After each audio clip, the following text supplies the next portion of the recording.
What was truly amazing was watching him arrive, because usually he would go to these townships that were way out of the way, because that's how apartheid worked. They would just put people in the middle of a desert, in the middle of a field or whatever. Most people didn't have television, and for a long time his face was banned. So maybe they'd seen him on a poster.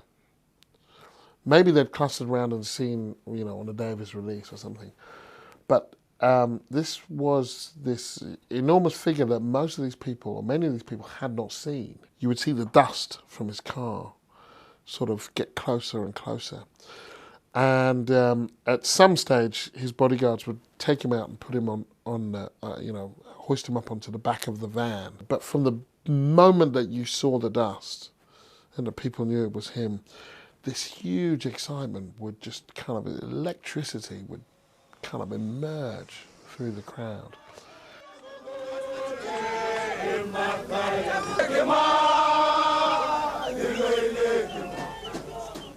And the excitement would not stop, and it would be these fantastic, ANC resistance songs, we're on our way to freedom, we're on our way to victory, and ululations, these kind of really, shrill sounds. And you would be bowled over by that energy. And a couple of times I would travel with his bodyguards, they would let me travel with them, and that you would see people 10 miles, 20 miles, 40 minutes, 50 minutes up the road, punching the air and singing his name.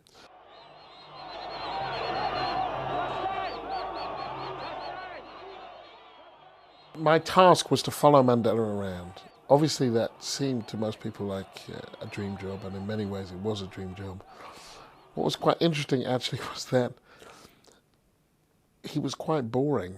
As a public speaker, no black people had voted before, apart from in their unions or within the ANC or whatever, but they hadn't voted in a public civic election.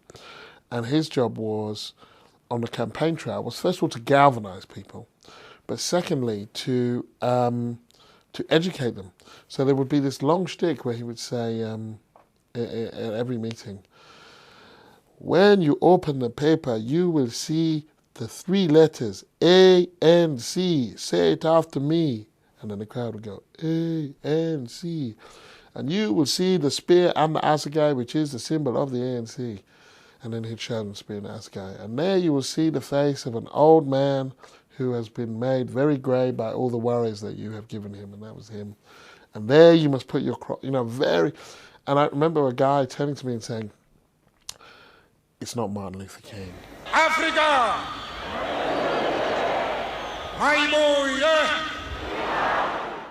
What happened to him under apartheid was actually the rule rather than the exception for Africa, right up to the Second World War, and then for quite some time afterwards. It's only in the 50s and 60s that the idea of democracy comes to Africa. He becomes the face of a resistance movement. Not as a dictator, but as an emblem, as a symbol. And he achieves iconic status in the West, particularly among the young and among the left. The Africans want the franchise on the basis of one man, one vote. They want political independence. Do you see Africans being able to develop in this country without the European being pushed out? We have made it very clear in our policy that South Africa is a country of many races. There is room for all the various races in this country. When he stands before the court in the early 60s, I think, and is sentenced, he's not a communist, he's not a Marxist, he's not even an Africanist as such. That makes him a fairly unique figure. So then, throughout the negotiations with his release, he is able to negotiate to some degree set terms for the kind of country he wants to lead. There's no question about who's going to lead this country if there's elections. The government is unqualified in its commitment to the elimination of racial discrimination from every law and act of government. He emerges at a different, in a different context to the context that every other African leader emerges in. He emerges actually in a unipolar world without a huge Soviet Union to either depend on or at least to play off. We are going forward. The march towards freedom and justice is irreversible. In other hands, that iconic status that he has earned, the huge personal following that he has, could be employed for dictatorial or self-enriching purposes. He just has, as it turns out, and from spending a lot of time in his proximity, he just doesn't have much interest in that.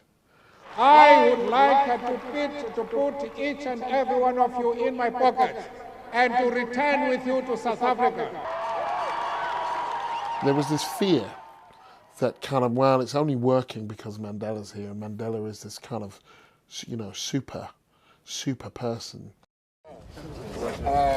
Well, I hope you'll intimidate the Australians that they are intimidating me by your height. He managed the transition from tyranny to democracy. If people don't like what he did, then they can vote his party out. There haven't been internecine tribal warfare. There hasn't been internecine racial warfare. These are great, great achievements given the legacy of apartheid. It should also be recognised, I think, that his legacy is not uncomplicated. He did leave a country that was always going to have inequalities. He wasn't going to solve that in 5 years. They probably had more inequalities than it needed to have. Had the ANC, with him as its leadership, negotiated economically for a better deal. We will be able to say, here lies a man or woman who has done his or her duty. In politics, all too often, black people can kind of, in a way, only be understood as redemptive figures. And so for many people, he had that space of just being saint-like, when in fact what he was an incredibly canny, brilliant politician. Also an incredibly moral figure, obviously, but that desire to remove him from politics and actually remove him from humanity and hold him up as a hallowed figure, actually I think does him a disservice. The march towards freedom and justice is irreversible. I have fought very firmly against white domination. I have fought very firmly against black domination. I cherish the ideal of a new South Africa where all South Africans are equal.